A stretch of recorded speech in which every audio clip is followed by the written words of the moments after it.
Hey, Grande Alive! This is your weekly Newsish Roundup, brought to you by Grande Hospital, Northwest Furniture and Mattress, Anything2Digital.com, and EONI. Old people are adorable, unless it's that crotchety old guy that comes into your workplace and complains how short your skirt is. He's a jerk, but most old people aren't like him. And this last week, we got the opportunity to sit down and interview two of the first type of older folks, Lenny and Betty, an adorable couple who have been married for 70 years, and asked them to tell us about what exactly has kept them together for so long. Lenny and Betty said that commitment is one secret to their being together. Commitment and taking it one day at a time. Don't think too much about it. Live day by day, love day by day, and be sure to keep God at the center of it, they said, if you want to stay together for years to come.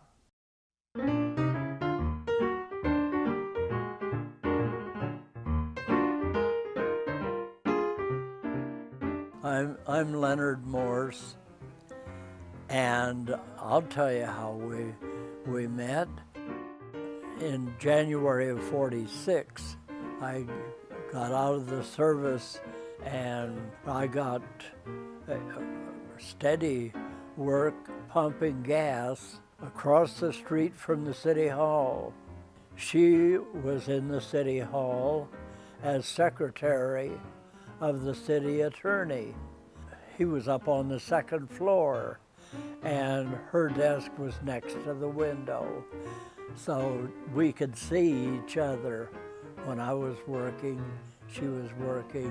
I'd look up there and I'd see her smiling face at the window. I got enough nerve one morning as she was coming to work.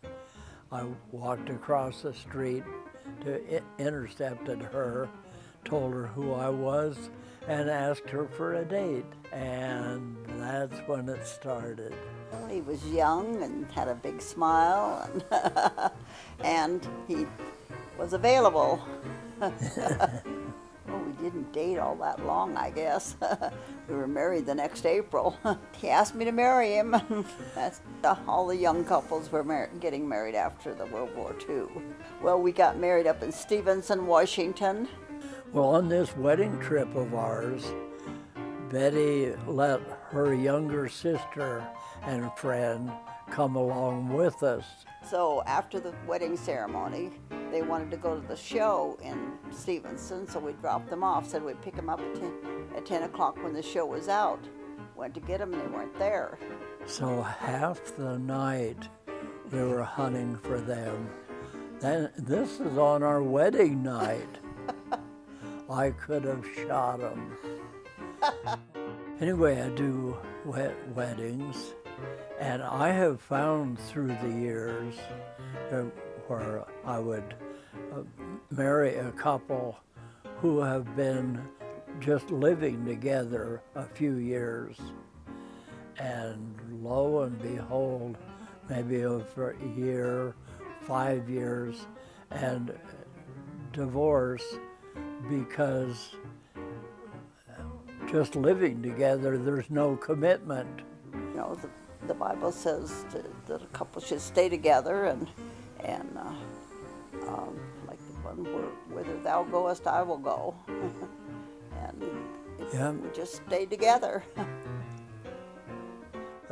One or the other leads in prayer, and we kiss goodnight after 70 years. And what can I say? This title story was brought to you by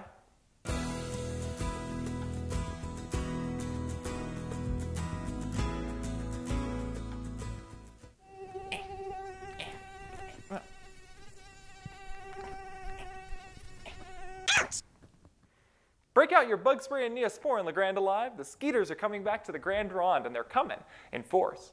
At least according to the Observer newspaper, they are. According to the paper, all the rain we've had mixed with the recent heat is prime conditions for mosquitoes. And why? Well, mosquitoes love the heat. They enjoy hot, dry conditions for a living, but they also need lots of water for their mothers to lay the eggs in. So when there's lots of rain, followed by lots of sun, well, that's prime mosquito stinging conditions, if I don't say so myself. Now the big question is, what can you do? Well, Aaron Wise, owner of Growing Wise, the local soap and beauty product store, told me exactly why bug dope works to keep those pesky critters off your skin. It is supposed to make us smell like a combination of flowers that bugs hate. That is how they seek us and find us and want to eat us, is that we smell like humans. And actually, the Growing Wise store has homemade, all-natural mosquito dope.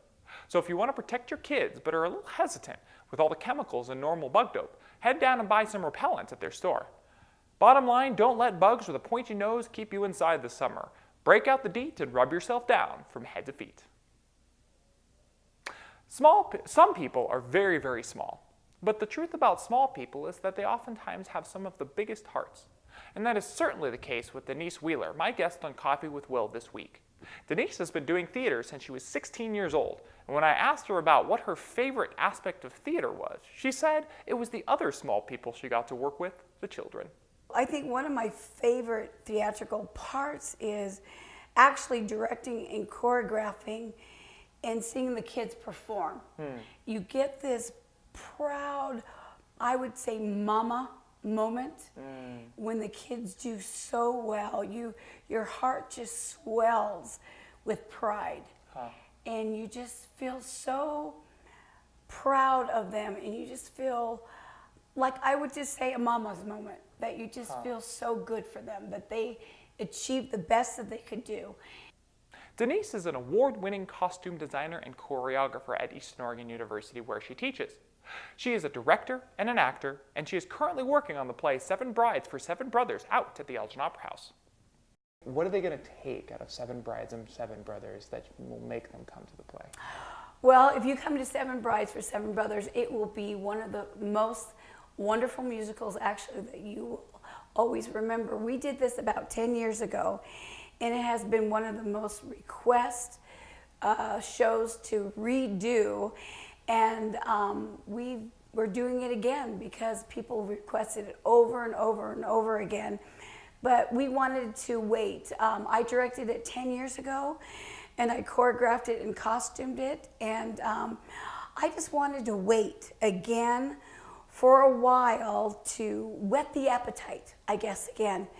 And I think the time is right to do it again. And we're doing it again just for you in this area. And I think this is a show for the whole family, and it's perfect for the summer. Overall, the conversation was a fun and interesting look into Denise's love for theater and her current theatrical ventures.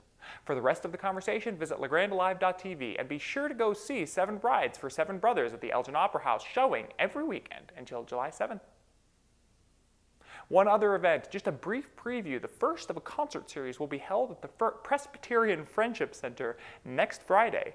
EOU alumni Tim Carson will join a host of local musicians to play a benefit concert for the Liberty Theater.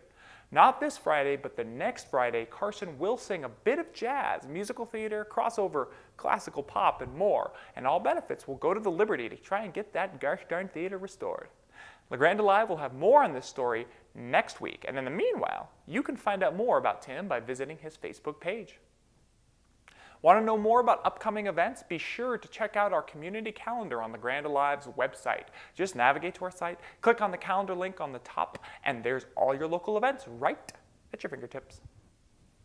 And that's your weekly Newsish Roundup. This roundup was brought to you by Northwest Furniture and Mattress, anythingtodigital.com, Ronde Hospital, and EONI. Please like and share this video and tune in to legrandelive.tv for more local content. For Man Rouge Hushlagon or Exor to join Fairfax Star more Queeton look during our ship called Bitterinet. Hold on.